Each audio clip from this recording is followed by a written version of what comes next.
नमस्कार श्रोताओं, मैं हूँ ऐश्वर्या राय निगम। आपका स्वागत है गुनाहों का देवता की इस अगली कड़ी में। शुरू करने से पहले वीडियो को लाइक और शेयर करें और चैनल को सब्सक्राइब करना ना भूलें ताकि आप इस अद्भुत यात्रा की कोई भी कड़ी मिस ना करें। तो आइए कहानी का सफर आगे बढ़ाएं। चूंकि बारात में कुल 8 ही लोग थे, अतः घर की और माथुर साहब की 2 ही कारों से काम चल गया। जब ये लोग आए तो नाश्ते का सामान तैयार था और चंदर चुपचाप बैठा था। उसने फौरन सबका सामान लगवाया और सामान रखवा कर वह जा ही रहा था कि कैलाश ने पीछे से कंधे पर हाथ रखकर उसे पीछे घुमा लिया और गले से लगाकर कहा, कहाँ चले कपूर साहब, नमस्ते। चलो पहले नाश्ता करो। और खींचकर वह चंदर को ले गया। अपने बगल की मेज पर बिठाकर उसकी चाय अपने हाथ से बनाई और बोला, कुछ नाराज थे क्या कपूर? खत का जवाब क्यों नहीं देते थे? हम तो बराबर खत का जवाब देते रहे यार। कपूर चाय पीते हुए बोला। अच्छा, तो हम घूमते रहे इधर उधर, खत गड़बड़ हो गए होंगे। लो समोसा खाओ, कैलाश ने कहा। चंदर ने सर हिलाया तो बोला, अरे वाह मियाँ, शादी तुम्हारी नहीं हो रही, हमारी हो रही है। समझे? तुम क्यों तकल्लुफ कर रहे हो? अच्छा कपूर, काम तो तुम्हीं पर होगा सब। हाँ, कपूर बोला। बड़ा अफसोस है यार, जब हम लोग पहली दफा मिले थे तो ये नहीं मालूम था कि तुम और डॉक्टर साहब इतना अच्छा इनाम दोगे अपने को बचाने का। हमारे लायक कोई काम हो तो बताओ। आपकी दुआ है, चंदर ने सिर झुकाकर कहा और सभी हंस पड़े। इतने में शंकर बाबू डॉक्टर साहब के साथ आए और सब लोग चुप हो गए। दिन भर के व्यवहार से चंदर ने देखा कि कैलाश भी उतना ही अच्छा हंसमुख और शालीन है जितने शंकर बाबू थे। वह उसे राजनीतिक क्षेत्र में जितना फौलादी लगा था, घरेलू जिंदगी में उतना ही अच्छा लगा। चंदर का मन खुशी से नाच उठा। सुधा की ओर से वह थोड़ा निश्चिंत हो गया। अब सुधा निभा ले जाएगी। वह मौका निकालकर घर में गया। देखा सुधा को औरतें घेरी हुई बैठी हैं और महावर लगा रही हैं। बिनती कनस्तर में से घी निकाल रही थी। चंदर गया और बिनती की चोटी घसीट कर बोला, ओ गिलहरी, घी पी रही है क्या? बिनती ने दंग होकर चंदर की ओर देखा। आज तक कभी अच्छे भले में तो चंदर ने उसे नहीं चिढ़ाया था। आज क्या हो गया? आज जबकि पिछले 15 रोज से चंदर के होंठ मुस्कुराना भूल गए हैं। आंख फाड़ कर क्या देख रही है? कैलाश बहुत अच्छा लड़का है, बहुत अच्छा। अब सुधा बहुत सुखी रहेगी। कितना अच्छा होगा बिनती। हंसती क्यों नहीं गिलहरी? और चंदर ने बिनती की बाह में चुटकी काट ली। अच्छा, हमें दीदी समझा है क्या? अब भी बताती हूँ। और घी भरे हाथ से चंदर की बाह पकड़कर बिनती ने जोर से घुमा दी। चंदर ने अपने को छुड़ाया और बिनती को चपत मारकर गुनगुनाता हुआ चला गया। बिनती ने कनस्तर के मुंह पर लगा घी पूछा और मन में बोली, देवता और किसे कहते हैं? शाम को बारात चढ़ी। सादी सी बारात, सिर्फ एक बैंड था। कैलाश ने शेरवानी और पैजामा पहना था और टोपी। सिर्फ एक माला गले में पड़ी थी और हाथ में कंगन बंधा था। मोर पीछे किसी आदमी के हाथ में था। जयमाला की रस्म होने वाली थी, लेकिन बुआ जी ने स्पष्ट कर दिया कि हमारी लड़की कोई ऐसी वैसी नहीं कि ब्याह के पहले भरी बारात में मुंह खोलकर माला पहनाए। लेकिन घूंघट के मामले पर सुधा ने दृढ़ता से मना किया था। वह घूंघट बिल्कुल नहीं करेगी। अंत में पापा उसे लेकर मंडप में आए। घर का कामकाज निपट गया था। सभी लोग आंगन में बैठे थे। कामिनी, प्रभा, लीला सभी थीं। एक और बाराती बैठे थे। सुधा शांत थी, लेकिन उसका मुंह ग्रहण के चंद्रमा की तरह निस्तेज था। मंडप का एक बल्ब खराब हो गया था और चंदर सामने खड़ा उसे बदल रहा था। सुधा ने जाते जाते चंदर को देखा और आंसू पोंछकर मुस्कुराने लगी और मुस्कुराकर फिर आंसू पोंछने लगी। कामिनी, प्रभा, लीला तमाम लड़कियां कैलाश पर फप्तियां कस रही थी। सुधा सिर झुकाए बैठी थी। पापा से उसने कहा, बिनती को हमारे पास भेज दो। बिनती आकर सुधा के पीछे बैठ गई। कैलाश ने आंख के इशारे से चंदर को बुलाया। चंदर जाकर पीछे बैठा तो कैलाश ने कहा, यार यहाँ जो लोग खड़े हैं इनका परिचय तो बता दो चुपके से। चंदर ने सभी का परिचय बताया। कामिनी, प्रभा, लीला सभी के बारे में जब चंदर बता रहा था तो बिनती बोली, बड़े लालची मालूम दिखाई देते हैं आप। एक से संतोष नहीं है क्या? वाह रे जीजा जी। कैलाश ने मुस्कुराकर चंदर से पूछा, इसका ब्याह तय हुआ कि नहीं? हो गया, चंदर ने कहा। तभी बोलने का अभ्यास कर रही हैं। मंडप में भी इसलिए बैठी हैं क्या? कैलाश ने कहा। भिंती झेंप गई और उठकर चली गई। संस्कार शुरू हुआ। कैलाश के हाथ में नारियल और उसकी मुट्ठी पर सुधा के दोनों हाथ। सुधा अब चुप थी, इतनी चुप कि लगता था उसके होठों ने कभी बोलना जाना ही नहीं। संस्कार के दौरान ही पारस्परिक वचन का समय आया। कैलाश ने सभी प्रतिज्ञाएं स्वयं कहीं। शंकर बाबू ने कहा, लड़की भी शिक्षित है और उसे भी स्वयं वचन करने होंगे। सुधा ने सिर हिला दिया। एक असंतोष की लहर सी बारातियों में फैल गई। चंदर ने बिंती को बुलाया, उसके कान में कहा, जाकर सुधा से कह दो कि पागलपन नहीं करते, इससे क्या फायदा। बिंती ने जाकर बहुत धीरे से सुधा के कान में कहा। सुधा ने सिर उठाकर देखा। सामने बरामदे की सीढ़ियों पर चंदर बैठा हुआ बड़ा चिंतित सा कभी शंकर बाबू की ओर देखता और कभी सुधा की ओर। सुधा से उसकी निगाह मिली और वह सिहर सा उठा। सुधा क्षण भर उसकी ओर देखती रही। चंदर ने जाने क्या कहा और सुधा ने आंखों ही आंखों में उसका क्या जवाब दे दिया। उसके बाद सुधा नीचे रखे हुए पूजा के नारियल पर लगे हुए सिंदूर को देखती रही। फिर एक बार चंदर की ओर देखा।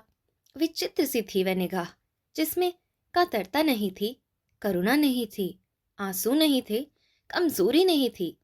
था एक गंभीरतम विश्वास, एक उपमाहीन स्नेह, एक संपूर्णतम समर्पण।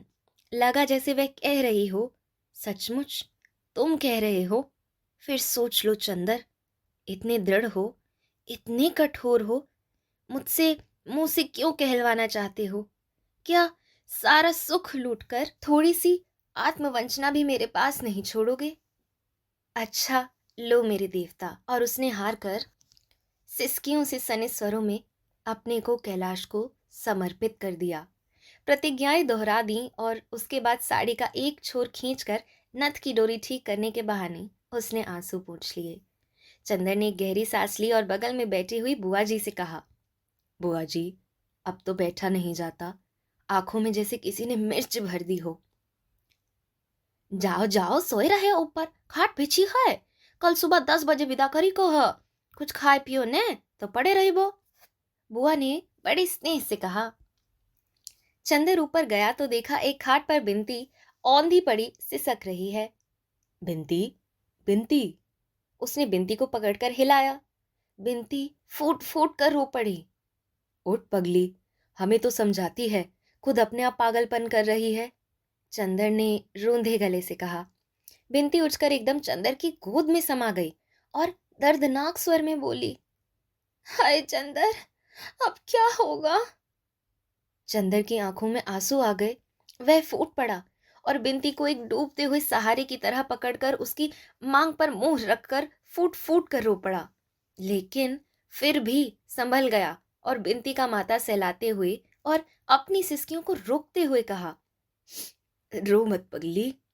धीरे धीरे बिंती चुप हुई और खाट के पास नीचे छत पर बैठ गई और चंदर के घुटनों पर हाथ रखकर बोली, चंदर, तुम आना मत छोड़ना, तुम इसी तरह आते रहना जब तक दीदी ससुराल से ना लौट आए। अच्छा, चंदर ने बिंती की पीठ पर हाथ रखकर कहा, घबराते नहीं, तुम तो बहादुर लड़की हो ना, सब चीज बहादुरी से सहना चाहिए। कैसे दीदी की बहन हो? क्यों? बिंती उठकर नीचे चली गई। चंदर लेटा रहा। उसकी पोर पोर में दर्द हो रहा था, नस नस को जैसे कोई तोड़ रहा हो, खींच रहा हो। हड्डियों के रेशे रेशे में थकान मिल गई थी, लेकिन उसे नींद नहीं आई। आंगन में पुरोहित जी के मंत्र पाठ का स्वर और बीच बीच में आने वाले किसी बाराती या औरतों की आवाजें उसके मन को अस्त व्यस्त कर देती थीं। उसकी थकान और उसकी अशांति ही उसको बार बार झटके से जगा देती थी। वह करवट बदलता, कभी ऊपर देखता, कभी आंखें बंद कर लेता कि शायद नींद आ जाए, लेकिन नींद नहीं ही आई। धीरे धीरे नीचे का रफ भी शांत हो गया। संस्कार भी समाप्त हुआ। बाराती उठकर चलने लगे और वह आवाजों से ये पहचानने की कोशिश करने लगा कि अब कौन क्या कर रहा है। धीरे धीरे सब शोर शांत हो गया। चंदर ने फिर करवट बदली और आंख बंद कर ली। धीरे धीरे एक कोहरा उसके मन पर छा गया। वह इतना जागा कि अब अगर वह आंख भी बंद करता तो जब पलकें पुतलियों से छा जाती तो एक बहुत कड़वा दर्द होने लगता था। जैसे तैसे उसकी थोड़ी सी आंख लगी। किसी ने सहसा जगा दिया। पलक बंद करने में जितना दर्द हुआ था उतना ही पलकें खोलने में। उसने पलकें खोली, देखा सामने सुधा खड़ी थी। मांग और माथे में सिंदूर, कलाई में कंगन, हाथ में अंगूठियां, कड़े, चूड़े, गले में गहने, बड़ी सी नथनी डोरे के सहारे कान में बंधी हुई, आंखें जिनमें भादों की घटाओं की गरज खामोश हो रही बरसात सी हो गई थी। वह क्षण भर पैताने खड़ी रही।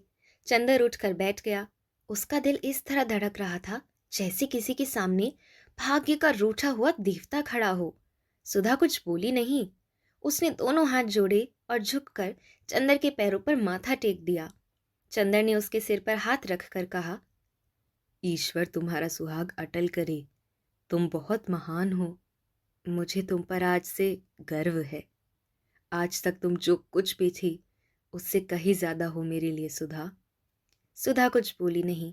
आंचल से आंसू पोंछती हुई पायताने जमीन पर बैठ गई और अपनी गले से एक बेले का हार उतारा, उसे तोड़ डाला और चंदर के पांव खींचकर खाट के नीचे जमीन पर रख लिए। अरे, ये क्या कर रही हो सुधा? चंदर ने कहा। जो मेरे मन में आएगा। बहुत मुश्किल से रोंधे गले से सुधा बोली। मुझे किसी का डर नहीं। तुम जो खुद दंड दे चुके हो उससे बड़ा दंड तो अब भगवान भी नहीं दे सकेंगे। सुधा ने चंदर के पांव पर फूल रखकर उन्हें चूम लिया और अपनी कलाई में बंधी हुई एक पुड़िया खोलकर उसमें से थोड़ा सा सिंदूर उन फूलों पर छिड़क कर चंदर के पांव पर सिर रखकर चुपचाप रोती रही। थोड़ी देर बाद उठी और उन फूलों को समेटा, अपने आंचल के छोर में उन्हें बांध लिया और उठकर चली, धीमे धीमे, निशब्द। कहाँ चली सुधा? चंदर ने सुधा का हाथ पकड़ लिया। कहीं नहीं, अपना हाथ छुड़ाते हुए सुधा ने कहा। नहीं नहीं सुधा, लाओ, ये हम रखेंगे। चंदर ने सुधा को रोकते हुए कहा। बेकार है चंदर, कल तक परसों तक ये झूठे हो जाएंगे देवता मेरे। और सुधा सिसकते हुए चली गई। एक चमकदार सितारा टूटा और पूरे आकाश पर फिसलते हुए जाने किस क्षितिज में खो गया। दूसरे दिन 8 बजे तक सारा सामान स्टेशन पहुंच गया था। शंकर बाबू और डॉक्टर साहब पहले ही स्टेशन पहुंच गए थे। बाराती भी सब वहीं चले गए थे। कैलाश और सुधा को स्टेशन तक लाने का जिम्मा चंदर पर था। बहुत जल्दी करते कराते भी 9:15 बज गए थे। उसने फिर जाकर कहा। कैलाश और सुधा खड़े हुए थे। पीछे से नाइन सुधा के सर पर पंखा रखी थी और बुआ जी रोचना कर रही थी। चंदर की जल्दी मचाने पर अंत में उन्हें फुर्सत मिली और वह आगे बढ़े। मोटर पर सुधा ने ज्यों ही पांव रखा कि बिनती पांव से लिपट गई और रोने लगी। सुधा जोर से बिलक बिलक कर रो पड़ी। चंदर ने बिनती को छुड़ाया। सुधा पीछे बैठकर खिड़की पर मुंह रखकर सिसकती रही। मोटर चल दी। सुधा मुड़कर अपने घर की ओर देख रही थी। बिनती ने हाथ जोड़े तो सुधा चीख कर रो पड़ी, फिर चुप हो गई। स्टेशन पर भी सुधा बिल्कुल शांत थी। सुधा और कैलाश के लिए सेकंड क्लास में एक बर्थ सुरक्षित थी। बाकी लोग ड्योढ़े में थे। शंकर बाबू ने दोनों को उस डिब्बे में पहुंचाया और बोले, कैलाश, तुम जरा हमारे साथ आओ। मिस्टर कपूर जरा बहू के पास आप रहिए, मैं डॉक्टर साहब को यहाँ भेज रहा हूँ। चंदर खिड़की के पास खड़ा हो गया। शंकर बाबू का छोटा बच्चा आकर अपनी नई चाची के पास बैठ गया और उनकी रेशमी चादर से खेलने लगा। चंदर चुपचाप खड़ा रहा। सहसा सुधा ने उसके हाथों पर अपनी मेहंदी लगा हाथ रख दिया और धीमे से कहा, चंदर। चंदर ने मुड़कर देखा तो बोली, आप कुछ सोचो मत, इधर देखो। और सुधा ने जाने कितने दुलार से चंदर से कहा, देखो, बिनती का ध्यान रखना, उसे तुम्हारी ही भरोसे छोड़ रही हूँ। और सुनो, पापा को रात को सोते वक्त दूध में ओवल्टीन जरूर दे देना। खाने पीने में गड़बड़ी मत करना। ये मत समझना कि सुधा मर गई तो फिर बिना दूध की चाय पीने लगे। हम जल्दी से आएंगे। पम्मी का कोई खत आए तो हमें लिखना। इतने में डॉक्टर साहब और कैलाश आ गए। कैलाश कंपार्टमेंट के बाथरूम में चला गया। डॉक्टर साहब आए और सुधा के सर पर हाथ रखकर बोले, बेटा, आज तेरी माँ होती तो कितना अच्छा होता। और देख, महीने भर में बुला लेंगी तुझे, वहाँ घबराना मत। गाड़ी ने सीटी दी। पापा ने कहा, बेटा, अब ठीक से रहना और भावुकता या बचपना मत करना, समझी? पापा ने आंख से रुमाल लगा लिया। विवाह बहुत बड़ा उत्तरदायित्व है। अब तुम्हारी नई जिंदगी है। अब तक बेटी थी, अब बहू हो। सुधा बोली। पापा, तुम्हारा ओवल्टीन का डब्बा शीशे वाली मेज पर है, उसे पी लिया करना। और पापा, बिंती को गांव मत भेजना। चंदर को अब घर पर ही बुला लो। तुम अकेले बढ़ गए और हमें जल्दी बुला लेना। गार्ड ने सीटी दी। कैलाश ने जल्दी से डॉक्टर साहब के पैर छुए। चंदर से हाथ मिला लिया। सुधा बोली, चंदर, ये पुर्जा बिंती को दे देना, और देखो मेरा नतीजा निकले तो तार देना। गाड़ी चल पड़ी। अच्छा पापा, अच्छा चंदर। सुधा ने हाथ जोड़े और खिड़की पर टिक कर रोने लगी और बार बार आंसू पोंछ पोंछ कर देखने लगी। गाड़ी प्लेटफॉर्म के बाहर चली गई। तब चंदर मुड़ा। उसके बदन में पोर पोर में दर्द हो रहा था। वे कैसे घर पर पहुंचा उसे मालूम नहीं। चंदर को हफ्ते भर तक होश नहीं रहा। शादी के दिनों में उसको एक ऐसा नशा था जिसके बल पर वह मशीन की तरह काम करता गया। शादी के बाद इतनी भयंकर थकावट उसकी नसों में कसक उठी कि उसका चलना फिरना मुश्किल हो गया था। वह अपने घर से होटल तक खाना खाने नहीं जा पाता था। बस पड़ा पड़ा सोता रहता। सुबह 9 बजे सोता, 5 बजे उठता। थोड़ी देर होटल में बैठकर फिर वापस आ जाता। चुपचाप छत पर लेटा रहता और फिर सो जाता। उसका मन एक उजड़े हुए नीड़ की तरह था, जिसमें से विचार, अनुभूति, स्पंदन और रस के वे हंगम कहीं दूर उड़ गए थे। लगता था जैसे वे सब कुछ भूल गया है। सुधा, बिंती, पम्मी, डॉक्टर साहब, रिसर्च, थीसिस, सभी कुछ। ये सब चीजें कभी कभी उसके मन में नाच जाती, लेकिन चंदर को ऐसा लगता कि ये किसी ऐसी दुनिया की चीजें हैं जिसको वह भूल गया है, जो उसके स्मृति पटल से मिट चुकी है।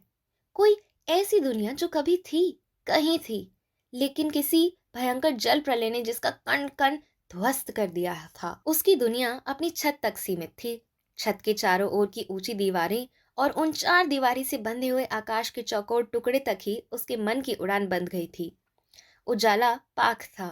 पहले वह लुब्धक तारे की रोशनी देखता, फिर धीरे धीरे चांद की दूधिया रोशनी सफेद कफन की तरह छा जाती, और वह मन में थके हुए स्वर जैसे चांदनी को ओढ़ता हुआ सा कहता, सो जा मुर्दे, सो जा। छठे दिन उसका मन कुछ ठीक हुआ। थकावट जो एक कींचुल की तरह उस पर छाई हुई थी, धीरे धीरे उतर गई, और उसे लगा जैसे मन में कुछ टूटा हुआ सा दर्द कसक रहा है। ये दर्द क्यों है, कैसा है, ये उसके कुछ समझ में नहीं आता था। 5 बजे थे, लेकिन धूप बिल्कुल नहीं थी। पीले उदास बादलों की एक झीनी तह ने ढलते हुए आषाढ़ के सूरज को ढक लिया था। हवा में एक ठंडक आ गई थी। लगता था कि झोंके किसी वर्षा के देश से आ रही हैं। वह उठा, नहाया और बिंती के घर चल पड़ा।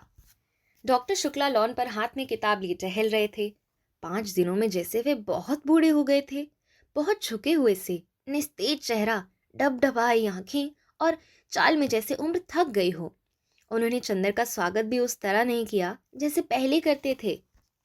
सिर्फ इतना बोले, चंदर, 2 दफा ड्राइवर को भेजकर बुलाया तो मालूम हुआ तुम सो रहे हो। अब अपना सामान यहीं ले आओ। और वे बैठकर किताब उलट पुलट कर देखने लगे। अभी तक वह बूढ़े थे, उनका व्यक्तित्व तरुण था। आज लगता था जैसे उनके व्यक्तित्व पर झुर्रियां पड़ने लगी हैं। उनके व्यक्तित्व की कमर भी झुक गई है। चंदर कुछ नहीं बोला, चुपचाप खड़ा रहा। सामने आकाश पर एक अजब सी जर्दी छा रही थी। डॉक्टर साहब ने किताब बंद कर दी और बोले, सुना है कॉलेज के प्रिंसिपल आ गए हैं, जाऊं जरा उनसे तुम्हारे बारे में बात कराऊं। तुम जाओ, सुधा का खत आया है बिंती के पास। बुआ जी हैं? चंदर ने पूछा। नहीं, आज ही सुबह तो गई। हम लोग कितना रोकते रहे, लेकिन उन्हें कहीं और चैन ही नहीं पड़ता। बिंती को बड़ी मुश्किल से रोका मैंने। और डॉक्टर साहब गैरेज की ओर चल पड़े। चंदर भीतर गया। सारा घर इतना सुनसान था, इतना भयंकर सन्नाटा था कि चंदर के रोए रोए खड़े हो गए। शायद मौत के बाद का घर भी इतना नीरव और इतना भयानक ना लगता होगा जितना ये शादी के बाद का घर। सिर्फ रसोई से कुछ खटपट की आवाज आ रही थी। बिंती, चंदर ने पुकारा। बिंती चौके में थी। वह निकल आई। बिंती को देखते ही चंदर दंग हो गया। वह लड़की इतनी दुबली हो गई थी कि जैसे बीमार हो। रो रो कर उसकी आंखें सूज गई थी और होठ मोटे पड़ गए थे। चंदर को देखते ही उसने कढ़ाई उतारकर नीचे रख दी और बिखरी हुई लटें सुधारकर आंचल छींक कर बाहर निकल आई।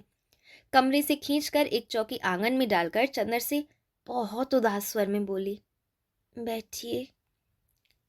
घर कितना सोना लग रहा है बिंती, तुम अकेले कैसी रहती होगी? चंदर ने कहा। बिंती की आंखों में आंसू छलछला आए। बिंती, रोती क्यों हो? छी, मुझे देखो, मैं कैसे पत्थर बन गया हूँ। क्यों? तुम तो इतनी अच्छी लड़की हो। चंदर ने बिंती के कंधे पर हाथ रखकर कहा। बिंती ने आंसू भरी पलकें चंदर की ओर उठाई और बड़े ही कातर स्वर में कहा, आप देवता हो सकते हैं, लेकिन हर एक तो देवता नहीं है। फिर आपने कहा था आप आएंगे बराबर, पिछले हफ्ते से आए भी नहीं। ये भी नहीं सोचा कि हमारा क्या हाल होगा। रोज सुबह शाम कोई भी आता तो हम दौड़ कर देखते कि आप आए हैं या नहीं। दीदी आपकी थी, बस उन तक आपका रिश्ता था। हम तो आपके कोई नहीं है। नहीं बिंती, इतने थक गए थे हम, कहीं आने जाने की हिम्मत ही नहीं पड़ती थी। बुआ जी को जाने क्यों दिया तुमने? उन्हें रोक लेती। चंदर ने कहा। अरे वहीं थी तो रोने भी नहीं देती थी। मैं 2-3 दिन तक रोई तो मुझ पर बहुत बिगड़ी और महराजिन से बोली, हमने तो ऐसी लड़की ही नहीं देखी। बड़ी बहन का ब्याह हो गया तो मारे जलन के दिन रात आंसू बहा बहा कर अमंगल बनाती है। जब बखत आएगा तभी शादी करेंगे कि अभी ही किसी के साथ निकाल दूं। बिंती ने एक गहरी सांस लेकर कहा, आप समझ नहीं सकती कि जिंदगी कितनी खराब है। अब तो हमारी तबीयत होती है कि मर जाएं। अब तक दीदी थी, सहारा दिए रहती थी, हिम्मत बंधाए रहती थी। अब तो कोई नहीं हमारा। छी, ऐसी बातें नहीं करते बिंती। महीने भर में सुधा आ जाएगी और माँ की बातों का क्या बुरा मानना। आप लड़की होते तो समझते चंदर बाबू।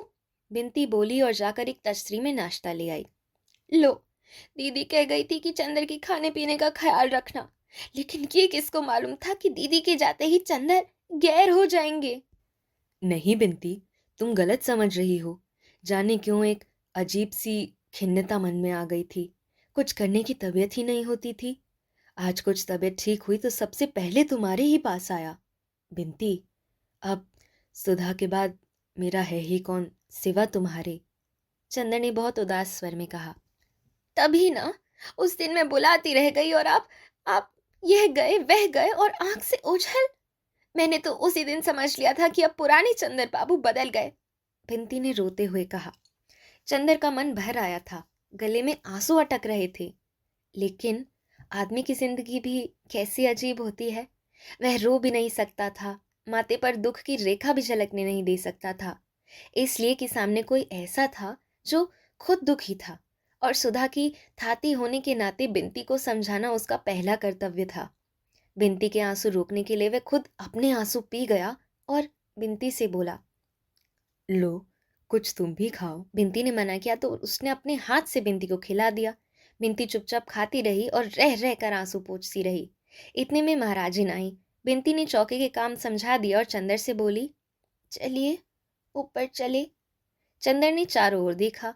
घर का सन्नाटा वैसा ही था, सहसा उसके मन में एक अजीब सी बात आई। सुधा के साथ कभी भी कहीं भी वह जा सकता था, लेकिन बिंती के साथ छत पर अकेले जाने में क्यों उसके अंतःकरण ने गवाही नहीं दी। वह चुपचाप बैठा रहा। बिंती कुछ भी हो, कितनी ही समीप क्यों ना हो, बिंती सुधा नहीं थी, सुधा नहीं हो सकती थी। नहीं, यही ठीक है, चंदर बोला। बिंती गई, सुधा का पत्र ले आई। चंदर का मन जाने कैसा होने लगा। लगता था जैसे अब आंसू नहीं रुकेंगे। उसके मन में सिर्फ इतना आया कि अभी 72 घंटे पहले सुधा यहीं थी, इस घर की प्राण थी। आज लगता है जैसे इस घर में सुधा थी ही नहीं।